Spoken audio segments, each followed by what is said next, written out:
This is a Dragon Blazer production, and I am the little boogeyman. All right.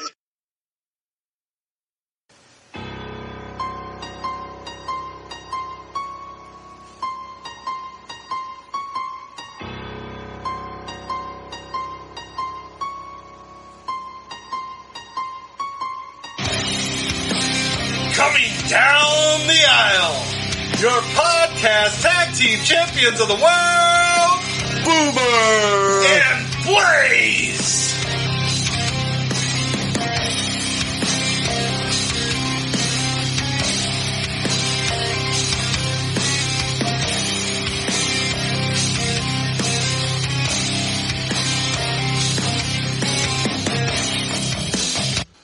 Hi everybody, welcome to another exciting edition of the Boomer and Blaze Show. I am Boomer. And I'm Blaze. And right away before we start with anything else, I want to send out our prayers to the Poffo family. We lost another great one today. The Genius passed away today at age 68. I have not been able to find a cause of death released yet, but man, he was one of my... Look, he didn't do a lot as far as his wrestling career, but man, he was one of my favorites. He was entertaining. So good, man. He was entertaining every time we saw him on this podcast. He was actually Absolutely. good in the ring. He was actually good in the ring. The problem was he was a victim of the Hulk Hogan era. But, like so many before him. Like so many before him. So like so many. No official cause of death have been released yet, but definitely our prayers go out and rest in peace. The Genius, for sure. One of my favorites. The poetry he used to do, man, was the greatest. You know, yeah. He was like the original John Cena, or the original, Acclaimed. You know, they rap, but still, he was one of the first to do that. So, and we'll take a minute here to apologize for last week. This lovely Ohio weather has been so great to us this year, and technically, could we do this podcast not together? Yes. It'd be a little harder. A little bit more challenging. A little bit more challenging, but we could do that. But we don't want to! And we haven't tried it yet, so just deal with it. We're back, okay? It's fine. We got a whole lot of wrestling we're going to cover, which is going to work out just fine. We got Nick, we got your requests this week. We're going to be going back and watching an episode of Primetime Wrestling. For those of you who don't know what this show was, it was actually a little precursor to Monday Night Raw. It says, back in the day it was a 2-hour program, but on the network it looks like almost everyone's an hour and a half, so I'm wondering, the other 30 minutes was probably commercials. Back in the day, you look it up a week ago. But anyway, it's hosted by Gorilla Monsoon and Bobby Heenan, and it's actually a show that's done on a set, and, we're going to get to it, but I think it's going to be very entertaining because Monsoon and Bobby Heenan are so great together. But we got like 2 weeks of stuff to catch up wrestling-wise. We're going to get to that in a minute, but I can't wait to start off with this because we like to be current, and regardless of how we feel, I have to bring this up. Tom Brady retired again for now this week, and we have to. We're going to address it. That's the first thing I was going to ask you: is did you get to see the video? Did you get to see Tom's video? I did not. You did not. Now, last year, I will tell you this: last year, I didn't believe it at all. I didn't believe it for 1 minute. It's also interesting that 1 year exactly to the day he did it again. Like it was the exact date last year when he retired. But I watched the video, and I think it's real this time. I do think it's real this time. Last year, like I said, I didn't buy it, but he made a very quick video. He even said in it, like, you only get one long retirement speech, and I already used mine, so I'm going to make this short and sweet. That's fair. I had actually forgot last year when he retired that he signed that fat contract with Fox. Did you remember that, or did you even hear about that? No. So this happened last year when he retired. He signed a 10-year, $375 million deal with Fox Sports. So he already has a gig, and I've never been a big fan, but what it really comes down to, whether he's retired or not, it's hard to say he's not one of the greatest quarterbacks ever. Even if you don't like him, it's hard not to say that. He's fine. He's fine. He's got more rings than any team does. So does every other teammate with him.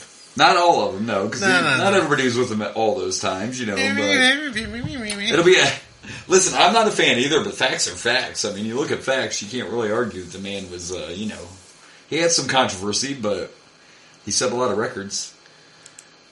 Yeah. And we got to watch him. That's my big thing. Whether you like him or not, we got to live through that at least, right? He's like, Sure, I don't give a crap. I liked Peyton better. You're a big Peyton, but see, it is the end of an era. We lost Breeze, both Mannings, that pervert Roethlisberger. That's okay. We're at a new era. We're in the Burrow. We are in the Burrow era. It's getting cold up in here. I will tell you that we could talk a little more. We could talk a little more football. We're going to come back strong. You know what? I don't know if I want to talk about. We're going to come back strong, and that's fine. Just imagine one of these days when we can keep our entire line healthy. Yeah, that sucked. And by the way, hats off to Patrick Mahomes, because the man had a bad ankle and half his starters were gone before that game was over. He did a great job at flopping at the end. Hey, listen, my only problem with that whole game, to this point, and we don't even have to talk about what their explanation was, but that redone third down, you cannot justify to me, no matter what. Right. That's my only complaint. I'm not going to kill Isaiah for destroying Mahomes out of bounds and running the game for us, even though that's what happened, but I get it. He was in the moment. Mm-hmm. A lot of people were mad because they were way out of bounds, but it's easy to do. You would think, oh, why did he stop? He knew Mahomes was out of bounds. Yeah, he did, but you're in the moment. It sucks, but let's forgive him and move on. Do I have to? Yes, because there's always next year. I don't really want to. And now we get to see the Eagles and the Chiefs in the Super Bowl. And first time 2 African-American quarterbacks have played in the Super Bowls, and everybody's trying to make this a racist thing already. Why are you being racist saying it's 2 black quarterbacks facing off for the first time? It's not racist, it's just a fucking fact statement. Why is it racist? Why do we have to make it racist? This is really a social media thing already. No one's making a racist statement. It's just facts. What's wrong with that? It's just something that's happened. It's something that's never happened before. That's going to happen for the first time. That's a part of history, and there's nothing racial about it. Well, unfortunately, racists hate it when you bring it up. Yeah, until you turn it into a racial thing. Also, by the way, we're going to get our first female official in the Super Bowl as well. So there you go. There's another. Now, is that sexist? Because a woman's officiating in the Super Bowl? People are going to be pissed about it. I'm just saying the world's... But anyway, congratulations to the Chiefs. But just wait till next year, okay? Because we're coming for you. I have to read this. So this is a little old. Remember, we didn't do an episode last week. But this was on Twitter. And I don't know if you got to see this because it got erased pretty darn quickly. But this is actually from January 23rd. This was after they beat the Kansas City Chiefs beat the Jags. This was after that game. And Brittany... Patrick's wife tweeted out, W with a bunch of exclamation points, suck it, Jags, ha ha ha ha ha. This was Patrick's wife. Uh-huh. Patrick replied with, hey babe, take it down a few notches, and a heart, okay? Uh-huh. Guess who replied next? The next reply was from O.J. Simpson. Oh yeah, I didn't Did you read this? I assumed this wasn't real. No, it was real. I did my research to make sure. It got removed from Twitter, but yeah, he said, hey Pat, give me a call sometime. I have some ideas for how we can reduce the distractions. Just a couple of life hacks I once used to relieve stress. Hack. It was legit, and it was taken down pretty quickly. Oh my gosh. There was actually another inappropriate one he put out about the same day that was down before I could even, capture it to put it out. But yeah, give me a call. I know how to tone that down. I'll help you with your wife. OJ. Is it wrong for me that I kind of love it? Is it wrong? It's a little wrong. Can I be controversial for a minute? It's a little wrong. Here's what I'm going to say. The dude literally probably murdered his wife. We told you I'll guys. say allegedly. I'm going to go farther. Look, we told you we wanted to go viral, right? Look, I totally believe OJ's guilty. Hate me if you want. We'll give you the email later. He literally wrote a book said, if I did it. Right, and I'm telling you that I wish the man would just go on pay-per-view and just tell us he did it because they can't touch him. So tweets like this, I love it, because he's already been found innocent. And civil as well. They could literally go on TV and say, hell yeah, I did it, and they can't do anything about it. You'd pay to see that. Yeah, it makes sense. Horrible. I know it is. It's so wrong, though. It is wrong, but... I've got some life hacks. I got some life hacks. I mean, don't get me wrong. I've gathered that Patrick Mahomes' wife's a little mouthy, but... She is a little mouthy. A little bit, but... OJ's gonna help you out. I got some life hacks. Oh, man. I know I was... The juice. we're gonna try to fly away from He's this. gonna get away from this. But man. no, I want to bring. We're talking about the game, and I was definitely salty, very upset. I will say that much respect to the Chiefs, Yes, you know, yeah. And I know there was a lot of fans that are a little pissy about the way Kelsey responded. Did you hear? Oh, but The Rock loved it. Yeah, I bet he did. He did. I wish I should have pulled Called that tweet out. jabronis and Yes, The Rock. but he said, "Burrow hit my ass." Hey, did we not deserve that? We deserved it. We really did. Yeah. I mean, You can't call it here's the Burrowhead thing. because we won there one time. Like I love our team swagger. I do. I really I do, do. too. So you got to take that shit, and when you get punched back in the mouth, yeah, you gotta just have to take that, too. You gotta take it, and but it's officially a rivalry now. It is, and I tell you what they were saying on ESPN makes sense. Patrick Mahomes and the Chiefs live in the AFC title game. They have ever since he's been in the league, right? They're not used to being the underdogs, and everything was about the Bengals. Everything was about Burrow. Everything was Patrick Mahomes is hurt. Patrick won't be able to play, and Patrick was like, "Hold my beer. I'm going to show you what I do." Right. I mean, that's just. I can't take anything away from the guy. You know what I mean? No. And here's the thing. Because he had to totally change. If you watch the NFL regularly and you know Pat, like he had to play a totally different game Than what he's he used to. normally- than he's I used to get it. play, I know. you And then started losing receivers left and right. Yeah, he kind of did You it. know, so But I also listened to the New Heights podcast. okay. Are you aware of what that is? No, I'm not. So there is a new podcast that is done by Travis Kelsey and Jason Kelsey, the Kelsey brothers, Who will face who in the are Super facing Bowl. in the Super Bowl. First time brothers. Yeah. First time brothers. Yep. Facing the Super Bowl. They have a podcast Nice. currently, and I listened to that podcast, and they kept on making jokes about. Jason just kept on saying, he's like, "But you guys paid the refs, of course, right?" Oh, yeah. yeah. They- He just he kept on diving into the Because controversy. they saw and the it's like- memes, I'm sure. Yeah, and so- they have to. Yeah, I mean that ref. And Travis is like, "Man, if we did pay off those refs and we got assistance, thank you. It's about time it came our way." Like he's just like, I love that they asked the Kelsey brothers' mom who she was rooting for in the Super Bowl. She said the offense. the offense. I'm rooting for the 'Cause offense they're both yeah. offensive players. But, yeah. So that's going to be. Yeah, I'm glad they can laugh about it because that was a joke. Listen, unfortunately, bad ref calls happen all the time. I mean, these were egregious. These were pretty bad. There were some but- really bad ones, and then this just goes And right our- back again to people saying the NFL's rigged. You I know? don't. Now a former player has come out and said, of course, to get attention, yes, it's scripted. Now there's some guy that used to play for the Broncos coming out to tell a story saying that, yes, the NFL's scripted. I don't believe it's scripted. Now, the refs can control outcomes, They can, but and there's no way that any of these I don't guys... think anything's scripted. And I won't even pick our guy. Patrick Mahomes, Kelsey, Brock Purdy, none of these guys are going to play a scripted... You're not going to say you're losing tonight and they're going to be okay with that. That's not No. a thing. None of these players. No. But can I the can- refs control it? Yes. The only thing I can Yes. see is somebody telling those refs, Yes. "Hey, I want you to try to see more on this." And you know what? This started actually years ago. I can remember the first Super Bowl Brady was in when the Patriots went. That was right after 9/11. And everybody was like, "Oh, the Patriots tuck roll? went to Yeah, the Super tuck Bowl. roll. The Patriots won." Or the like same when year the we were Saints attacked the Saints went during the hurricane. after Hurricane Yep, Katrina. Drew Brees' only Super Bowl ring. Just saying. Yeah, So it's been that way for years. And this year you could say, "Oh well, it's two black quarterbacks." Nobody thought about that.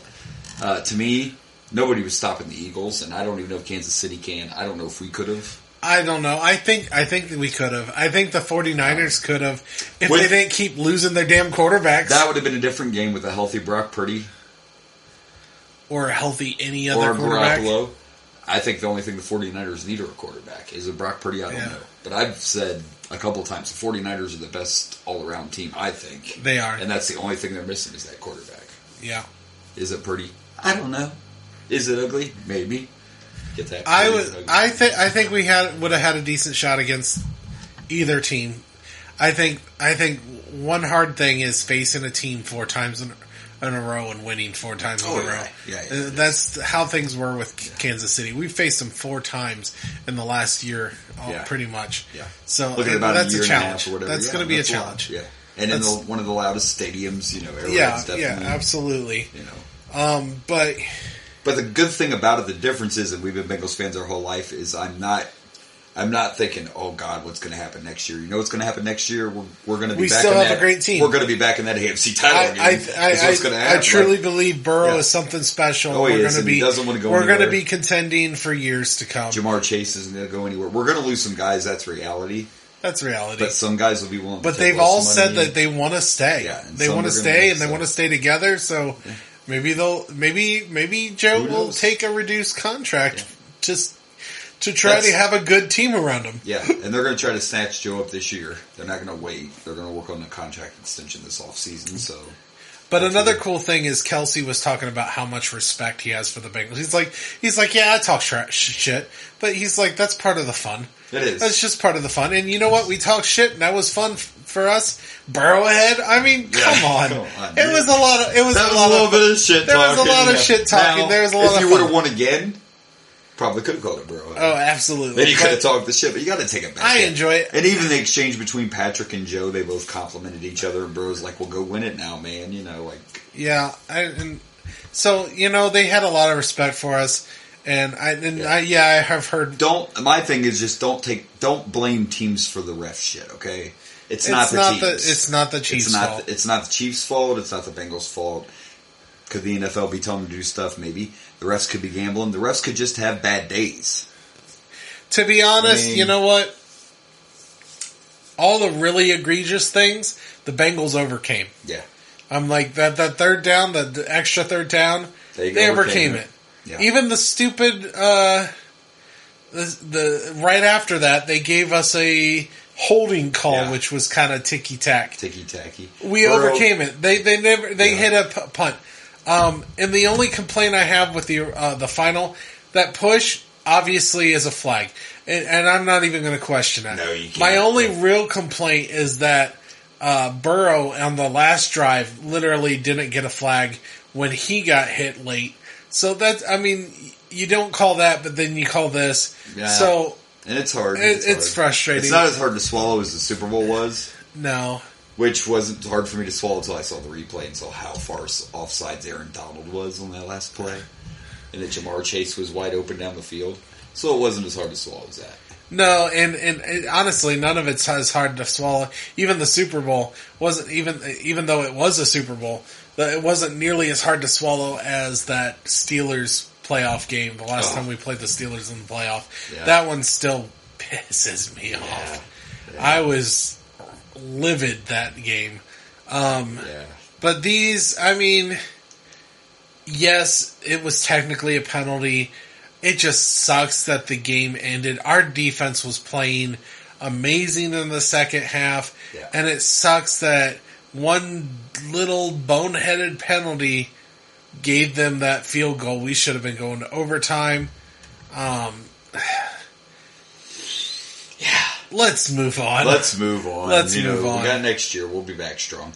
We have to throw that stuff in every once in a while because we don't have time to do our podcast that lasted one season. Day bitching. That's right.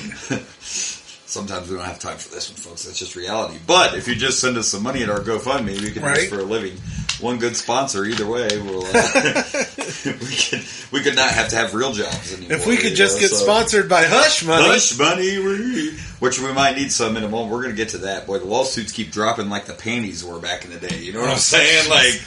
Woo! That Vince was paying off? Yes. Gotcha. It used to be the panties falling out, so the lawsuits dropping. Oh, the lawsuit dropping. But we'll get to that in a minute. We're going to do some AEW because, again, we missed last week, so I'm going to kind of back it up, So back it in? Yes, we're going to technically talk about last week's AEW. It's a shame that it took, the death of the Briscoe brother for Time Warner to okay the Briscoes to be on TV now. But they did. So last week they did the tribute to Jay on Dynamite. The main event was Jay Lethal and Mark Briscoe. The video at the beginning of the show was amazing. They did a nice tribute package. They got to the main event, and it was one of those, I don't know if you remember any of the tribute matches done over the years back in the day, like in WCW, Brett and Benoit fought in an Owen Hart tribute match. They had Eddie Guerrero's. But anyway, Jay Lethal coming down the aisle, you could see the emotion on his face. Like he was crying, You know, Yeah. it was a rough thing. And you have to imagine it was hard for Mark to do that as well. But it's a big thing because, one, it was to honor his brother, and two, with Ring of Honor gone, they haven't been on TV at all. You know, and it had to be hard because he went, like, just days after the death and did this. But it was very well done. It was a great match, and it was good to see Briscoe on TV, and hopefully he'll be on there some more, you know. So, Right. congratulations to AEW for doing a good job with that. By the way, the daughters are doing better. One daughter had to have surgery, but both daughters are recovering now. So. Well, that's good. That's And good I to did hear. share on our Facebook page, there's actually a really cool Reach for the Sky shirt being printed out. You can get it on Pro Wrestling Tees, you can get it at AEW Shop, but 100% of the proceeds from the shirt go to Briscoe's family. That's neat. So I know we all don't have, you know, the $20-$25 to buy a shirt, but if you're a fan of the Briscoes, it's a really cool shirt. It says Reach for the Sky, boy. It's got a picture of Mark, and all the proceeds, every dime, goes to the family. So I encourage you, if you have the few extra bucks and you're a fan of the Briscoes or just a fan of wrestling, you know, go pick that up. Oh, yeah. We would do it if you want to pick one up for us. We'll wear it right on the air, you know? Right, yeah. By the way, I found this interesting. Jay Briscoe was a huge fan of Toy Story, right? Really? And that's where Reach for the Sky came from.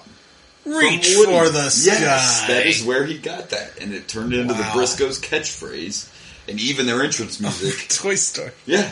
Who would have Awesome. guessed, right? Right. But I guess when you got three little girls, you know, I didn't know this one either. I just saw it the other day. But that's where he got That's the Reach crazy. for the Sky from, and it became Interesting. their catchphrase, and their theme song's even called Reach for the Sky Boys. So, All right. and it all came from Toy Story. So, very good, very good. Also, last weekend, because we were a little behind, the Great Muta wrestled his final match as Muta, not his final match, but as the character Muta, and it was a 6-man tag with Sting and Darby Allin. And it kind of blew my mind. This is the first time Sting has wrestled in Japan since 1996. Oh, damn. Also the first time So around the time we're watching. and also the first time as Crow Sting in Japan, because, you know, he wasn't the Crow quite yet at that point. They won the 6-man tag, and I know you don't know a lot about Muta because you didn't watch. When we get to WCW, and we will someday. Someday. We might be 60 when we're doing that podcast. Perhaps. But you'll get to see some more of Muta, but it was a good moment, and everything's just so much like the entrance. I believe I shared it on our Facebook page, but Sting got such a great entrance and such a great response from the people over there. So, congratulations to Sting and Darby for being able to go over there and celebrate with Muta. That was really, really cool. This past week, now let's fast forward and go to just this past Wednesday on Dynamite, and Jade won again. Jade Cargill's now 50-0. Legit 50-0, by the way. I've talked about this before. Fuck Goldberg streak. We all know how much you love Goldberg. Fuck Fuck him. Goldberg streak. We're not inflating this. Jade's legit 50-0. When are we going to let her have a world title shot? You know? I mean, I get it. She's the TBS champion. But, you know, do you think they'll take the title off of her first, or do you think she'll get a world title shot first? I think she'll get a title shot before she loses her TBS championship. That's what I think, but I could be wrong. That's what I would do. Like, what are we waiting on? Just say.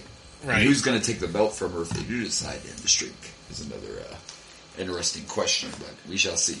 Samoa Joe also returned on this past week's Dynamite and defeated Darby Allin and took back his TNT championship. So Samoa Joe is now the Ring of Honor and the TNT champion once again.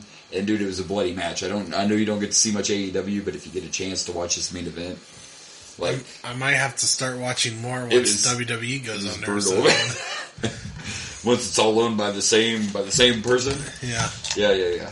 There's also a rumor now, by the way, that AEW is going to start a streaming service too. So I think we might get like an AEW Ring of Honor network thing here Okay. pretty soon. Rumor is New Japan might jump in on there too. Pretty cool. New Japan's losing their TV deal over here, so there's a talk that maybe they'll join in, and this just might be one big. We talked about this before. It's kind of what they need, because I'm not going to pay $9.99 just for Ring of Honor. Yeah. Now, if you want to throw in the AEW library, and some New Japan. And New Japan. Sign me up. Absolutely. Give me enough content. I'm all for it. So that's all my AEW news. We're going to switch to WWE, but again, we have to back up before we, So let's talk about. Did you see Raw 30 at all? I did. You did. Nice. Well, I watched the Hulu version. Still. So I got to see half of Raw 30. So you got to see some of it. I did watch Raw 30. It obviously kicked off with Hulk Hogan and Jimmy Hart. I don't know if you got to see that part. Hulk Hogan had some technical difficulties with his mic, so. Hulk Hogan is a technical difficulty. By the way, I didn't know this, but Hulk actually, because I've seen several pictures of Hulk wrestling with a cane, or walking with a cane. Sorry, he doesn't wrestle anymore. And I actually read and found out that after his last back surgery, he cannot feel his legs anymore. So I'm actually surprised he came out on Raw 30 without a cane. Because all those his nerves are gone from all the back surgeries, hip surgeries. He just has no nerves left in his legs, so that's why he walks around with a cane. So anyway, that's how it kicked off.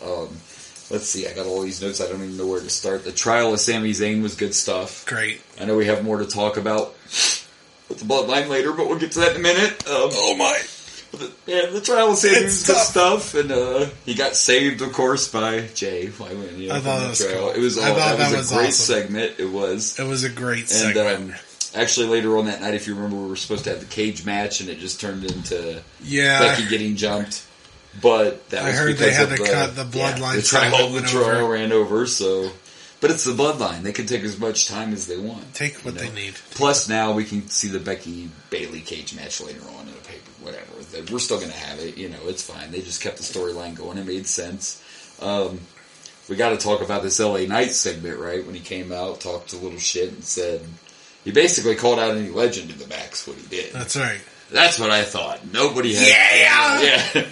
By the way, are you loving LA Knight? I say this all the time, but and I liked him before. I've shared several videos of him from when he was Eli Drake. Well, I guess that's more like it's more Lil Wayne. You're doing a Little John thing over there, but I guess he's more And of course he talks this shit, says no one will come out, and then the Undertaker music hits. That was such a cool segment, dude. Do you not still get goosebumps when you hear the Taker's music?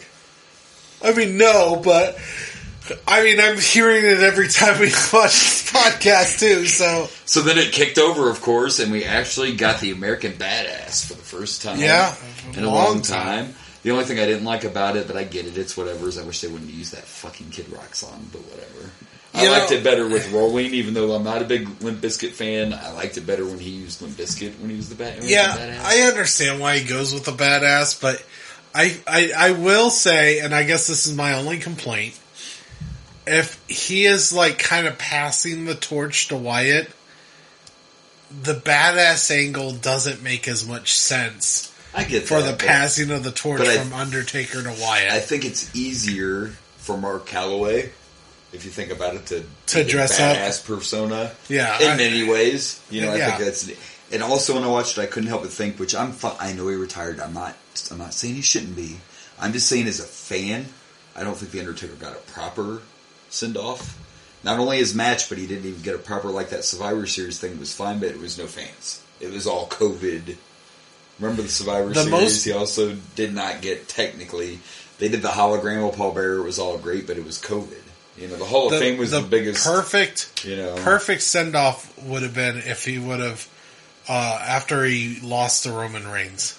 Yeah, when he left the boot and everything in the gear. And I was fine with the cinematic match he had with AJ was fine. Oh yeah, I liked it. But at this point, I saw him and I'm like, man, it'd be nice if he could just have one more hurrah in front of everybody. Anything could happen, right? But anyway, my point is, I thought now if he did do one more match, he could probably pull it off as the American Badass versus the Undertaker.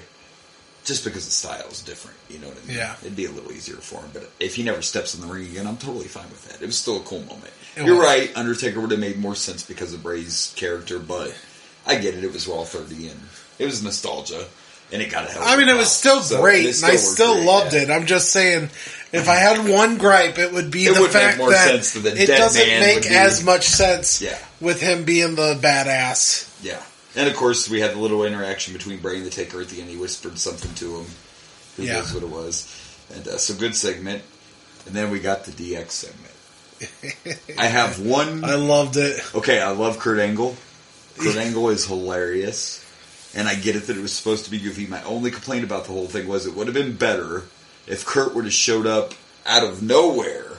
It would have made more sense. But he literally came to the ring with him. And they all tried to play off like nobody knew he was there. And he literally came down to the ring with him. I think they were playing it off that he was Billy Gunn, and then they just realized. Yeah, and then they tried to realize, that's not Billy. Wait, that's not. So, that's fine. You're not who was in it. It was still funny. It was great. I like Triple H's little.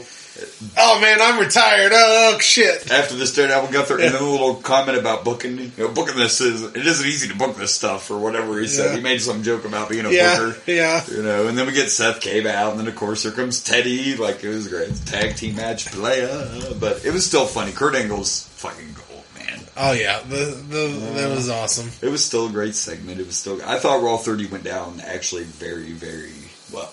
I thought. Oh, it was great. And the end of the main event. Raw Triple X. Raw Triple X, baby. We didn't get as dirty as I thought we would. I thought we were going to need some hush money after that show. But we did not. But, and of course the main event, like, the way that ended was great. Brock come out, laid everybody out. It was fun. So if you didn't see it, it was Lashley and, fucking Theory.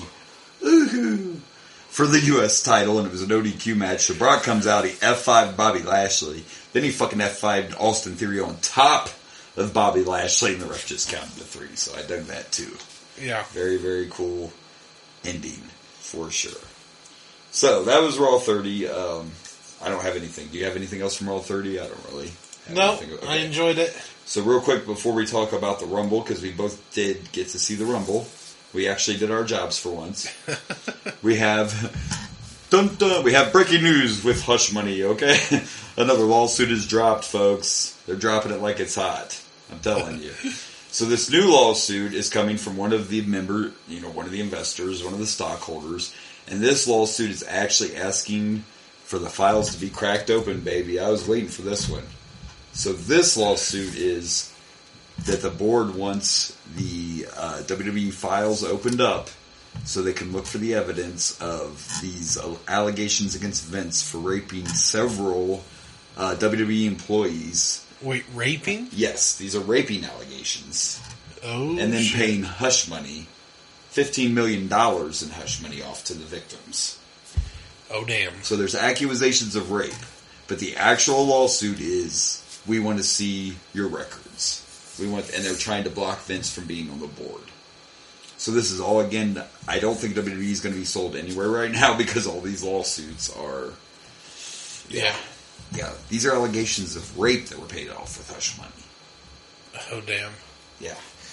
And I thought he was just skeezy, not, Yeah, the initial one was just a mutual affair with a female employee. That with paid hush off. money. Now we're talking about rape allegations. Oh, damn. $15 million in rape allegations. So they want to see files. They want to see how the money was obtained. They want to know how Vince paid these people off. So this could get even uglier for Mr. McMahon. And unfortunately, there's probably a statute of limitations. So, But this all again just goes back to him abusing his position on the board, and it still won't matter in the stock side of things, I guess. Either way, they're going to get him, I guess, is what I'm saying. Like, even if you put a statute of limitations on it, he still misused money. He still didn't look out for the good of all the investors. yeah, But Vince also has like 57 lives, and usually finds a way to get out. But with the rest of those, jail time. Right. Rape means jail time. Right. Oh, yeah. If he's if they convicted. can prove, yes, and if they can prove and convict him, yeah. I'd be surprised That's if they why go I'm to talking prison about over this, but there's a lot of times, like, everybody thought for sure the steroid trial was going to put him in prison. He got out. I haven't watched it yet, but Vice TV actually has a documentary called The Many Lives of Vince McMahon. Oh, jeez. It is not, whatever you want to say, flattering approved by the WWE. I haven't watched it. It's not a WWE documentary, I guess is what I'm going to say. It's independent, almost like Beyond the Mat, or whatever back in the day was, so it's not WWE approved. I haven't watched it yet, but I can only imagine what all it talks about. The Vince McMahon fucking Vince. How about that? Speaking of that, forget Vince and Triple H we trust. Let's talk Rumble. Yes. Let's talk about the Royal Rumble. We both got to watch the night of the Rumble. You know, I have a real job and I have to get up early, so I did not watch the whole thing the night it aired. You didn't get to watch any of it because I watched it in 4 different episodes. I watched it. I watched it one time while I had the kids. They went to bed early. I was like, well, I'm going to watch. So I watched the Rumble one night. The next night I watched the Bray Wyatt match. Got tired, fell asleep pretty shortly after the match was over. Then I watched the Alexa Bliss match and part of the female Royal Rumble. Fell asleep again because I kept watching them at night. Yeah. And then I finally finished it the next morning and watched the rest of the female Royal Rumble. And then watched the main event, which... The first night I watched the actual Rumble and the men's Rumble. I shouldn't say the actual. That sounds sexist. That really is sexist. Oh, no, I'm about to get sexist the opposite way here in a minute when we talk about the actual matches, because I think this is 2 years in a row this has happened. But anyway, and then I watched the Lights Out match that same night, and then I had to watch everything else later, and I actually watched the main event again yesterday. For the second time. That whole, so we'll get to that in a minute. So let's start. Did you watch the main event, or did you just watch the after? No, I watched it all again. Okay. Even the match. Wow. Yeah. But anyway, we'll get there. So let's start with the men's Royal Rumble match, and my first comment's going to be, See, and I will say one thing. The smart thing they did was they made the men's Royal Rumble first. Yes. Because everybody in the brother pretty much knew Cody Rhodes was probably going to win that Royal Rumble. Yeah. And so it was like the least shocking thing ever. Yeah. And my biggest complaint, now I like Cody Rhodes. I think he deserved to win. I think he deserves to headline WrestleMania. It's his time. I get that. My only complaint is you just had him come off of an injury. Why did you tell us? Why did you tell us he was going to be in the Rumble? Yeah. And then how sweet would it have been if he would have showed up, got that pop, and then won? Yeah. And then not only did you already tell us, then you waited till 30. You already told us. And you waited till 30.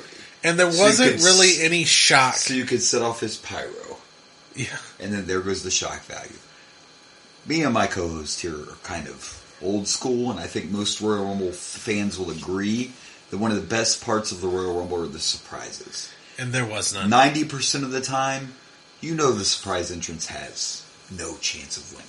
Most times, because it's legends, it's whatever. Yeah.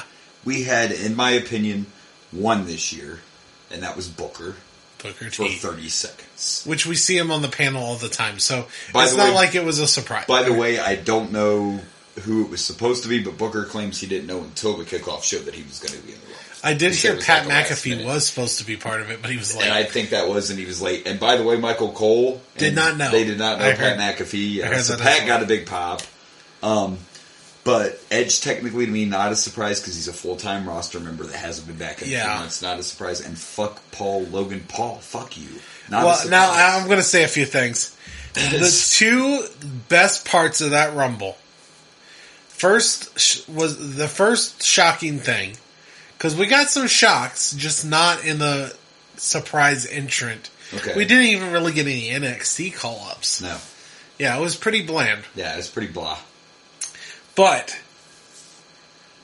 Brock Lesnar being eliminated within like 3 minutes. Yeah. By Bobby Lashley. Shocking, right? That was shock. That was shocking. Brock got $3 million for that. $3 million for that Rumble appearance. Oh, jeez. $1 million a minute. Can you imagine? Wow. But guess we're going to see Lashley and Brock at WrestleMania is my guess. My guess, yeah. But, and it was, and the thing about Brock is they didn't do everybody work against him. It was literally just Bobby Lashley tossed him out. Yep. So that was a good shock. And that was a little more shocking than when Drew did it to him the year before, because Ricochet helped and Brock had been throwing I think everybody expected that, right? Everybody thought Brock was going to come out and just fucking start wiping the ring out. When Drew did it, Brock was in there, I think, from the beginning, and he threw out literally everyone. Yeah, so it was the way they did that one was great. So that was shocking, yeah. And this was cool, too, because he was barely in it. I thought it was really cool. I also liked, and I read that what really happened was he was hurt, but I liked that Ray was announced. Ray didn't come out. Dominic comes out right after, has Ray's mask. Yeah. He's fucking ripping it open. Yeah. So that was great. Ray was actually legit hurt, and they just decided to, Yeah. but it's a good one. I liked that. The other big shock, and I think you know what I'm going to go with. I might not. I know you hate him. Oh, what? Fucking Logan Paul. Logan Paul and Ricochet jumping in the middle. That was cool. No, that was fine. He threw Seth out though. And I promised that I'd give a shout out to a friend of mine. Okay. So I'm in a Destiny clan, which is, I mean, let's face it. I do a wrestling podcast. I'm a nerd. There's not a really surprise here. No. Anyways, I'm in a Destiny clan, and I have a friend. 5 of the 20 people that listen are like, I play that too. Yeah, you know what I'm saying? I have a friend who calls himself Seven. Okay. Oh. And he brought up a comparison. Okay. With Logan Paul. He said, I like Logan Paul. And I don't hate Logan Paul. I think he has a place. But he said that he says Logan Paul reminds him of a modern era Shane McMahon. He just throws his body on the line. He's a very good athlete. And he does these insane spots. Okay. And I think that's a very good comparison. Shout out to your friend. And I'm sure this isn't why he picked it, but we can take his nickname and turn it into a wrestling-related thing, because Seven was Dustin Rhodes, yeah. Off Goldust character in WCW. Yeah. The Wish Goldust. I can see that comparison away, but what I'll say is, this is just my view. The difference is, Logan Paul is going to draw money, so I get it. It's a business at the end of the day. He can do these high spots and stuff. I personally don't feel, even if you take out the fact Shane was a McMahon and he was in the McMahon family, I think Shane had more respect for the wrestling and knew the business a little bit better, and Logan Paul's not all the way there yet. I mean, that's fair. He's just talking about his athletics and some of the spots he does. I agree he does have a place. But like I'm hearing the rumbles for WrestleMania is him and Seth, and I think Seth deserves a better match than Logan Paul at WrestleMania. Just my opinion. I don't know. I think... But he's going to sell tickets, I get it. And I think he could be good. He could. I don't necessarily like Logan Paul personally, but the high spot was cool. He's enjoyable to watch. The high spot was cool. He did pretty good with Roman. I think it was like the only holy shit we got in that Royal Rumble. Probably. Gunther was impressive. Gunther was cool. Stayed in that whole time. One thing really bothered me at the end, and I think this is one of those things that when I was younger I would have never noticed, and maybe you did notice, but I noticed it and it bothered the hell out of me. But when Seth went to run into him to eliminate him, Gunther turned his body before he took the shot. Oh. Like, obviously. Yeah. Turned his body, which let you knew he was about to get eliminated, and he wanted to see where he was going. It's a small thing. I just hate being older and I notice all this kind of shit. I missed it. That I never noticed when I was a kid. I'm like, oh, that was one of those, I know I'm about to be eliminated. You turned a little too soon because you didn't want to run into the announce table. It was also kind of sad to see Kofi mess up his spot. Yeah, but dude, he got through it way harder than I think he was supposed to. His skull cracked on that announce table. Yeah. I mean, Michael Cole tried to keep it alive. He's like, technically his feet didn't... I know. That's 2 years in a row his saves got botched. So I think the Kofi Rumble era is over as far as... the saves. Here's another complaint I have, and I feel you're kind of a Dolph Ziggler guy like I am. I like Dolph. Do you like Dolph? Yeah. So Dolph wasn't in the Rumble, and the only reason I would have liked to see this because he's been in 14 straight. That would have been his 15 straight Rumble. You couldn't let Dolph go in just so he could have 15, Yeah. He could have been thrown out right away. You could have taken out the smoke guys... Montez Ford. Or you could have took out fucking Otis or Chad Gable. Oh no! Shush, please. No, I like Chad Gable. I don't know. I like Montez Ford. Don't get me wrong. I like him a lot too. But they could have let Dolph in there just to have his, his Rumble streak. I don't know. That's all I thought. But I don't mind tag teams. They have a place, but I don't feel like they really utilize them very well in this. Yeah, to me, if they're going to be in a Rumble, you have to do the spot right, because most people know neither man from a tag team is going to win the Rumble.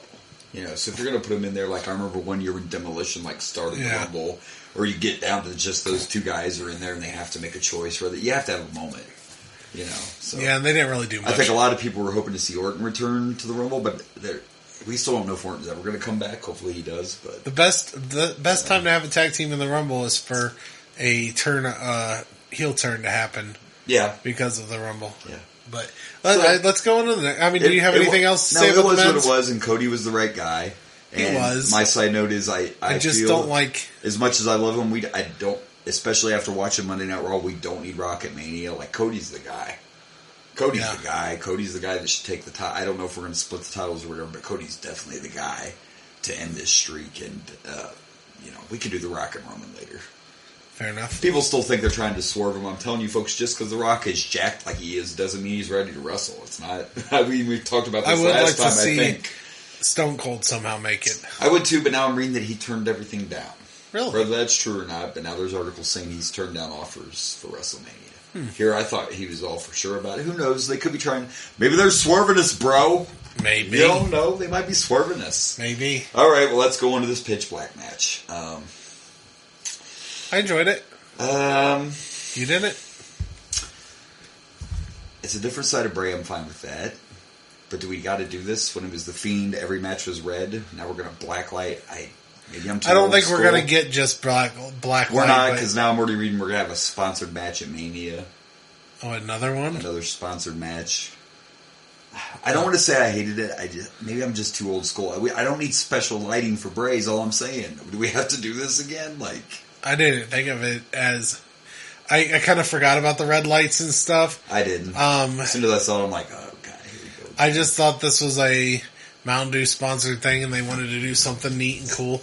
And I thought it was cool that he had kind of a mask on, but we couldn't quite was tell hiding. We couldn't quite tell what it was because of the... Yeah, but I will tell you it showed up with the black light. I thought it was cool. Overall, the match was fine. Uncle Howdy doing the dive off was fucking great. Yeah. And then you saw all the and then the puppets up there, yeah. But yeah, I mean, it's officially out now for all of you that don't know that we will not see the original Bray ever again, and we will not see the Fiend again, and that's from Bray Wyatt himself. He will not be the Fiend again. He will not be Flower Shirt Lantern Bray again. So, and that's Bray Wyatt's own words. Well, he says he feels that they killed the Fiend at Mania, and there's no reason to bring him back. They ended the story wrong.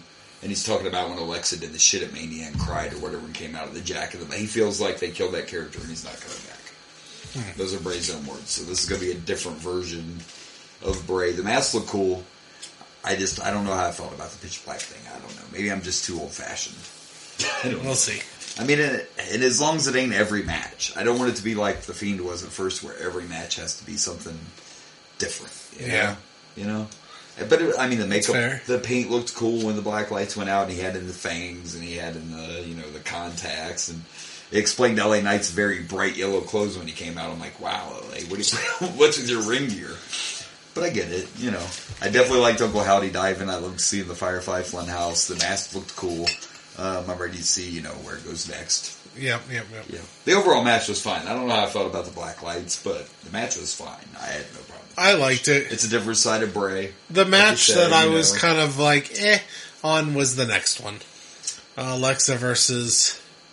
Yeah, and again, I think it was done that way because I don't think we're done with Alexa's transformation either. I liked the little hint at the end, but I think that was the match itself was like much whatever. A squash match. I mean, it wasn't really very competitive at all. In fact, I didn't make notes about it, so I'm glad you brought it up. I didn't it was okay. It was a forgettable. It was a forgettable. It was a forgettable match. I really enjoyed this Raw. I really enjoyed this Royal Rumble for the most part. And that match was just kind of there. It was just there. But when you go to the women's Royal Rumble match for the second year in a row, wow, blew the men's away. Blew the men's. So unfortunately, I got spoiled on the women's winner. Did you? I didn't do it right because I was trying to hold back sharing my TikTok. I was like, "Oh, I'm fine. And then I just scrolled once, and then boom, Rhea Ripley wins the Royal Rumble, and I'm like, "Son of a bitch!" I avoided it for like 2 days, and then it finally got spoiled, and I'm like, "Shit!" Oh, real quick, going back just real fast because I think I forgot to mention it. Even though he didn't win, Gunther now has been in the Royal Rumble longer than anyone else. Like he set the record for most of the Royal Rumble. Yeah, it was like an hour and a half Royal Rumble. Yeah. So I wanted to mention that before I forgot. Even though he didn't win, he set the record for... Yeah. And Rhea is the first female to win it from number 1. So, Well, there's only been 6, but yeah. still, you know... But her and Liv Morgan Lasted the are entire- considered the longest. I mean, obviously Rhea's technically longer, but they Right, both right. essentially the timer stops at the same time for Exactly. them. It's just one was winner and one wasn't. But it was definitely an amazing Royal Rumble. We had a few people come back. Dewdrop came back, but with her normal name. Piper Niven. Yeah, instead of Dewdrop now, which was good. Yeah. Nia returned. And we got some cool NXT Shot. call-ups. Got some NXT call-ups in it. Yeah, Nia Jax. So I'm not a big fan of Nia Jax. I'll be the first to tell you, I don't really care for her.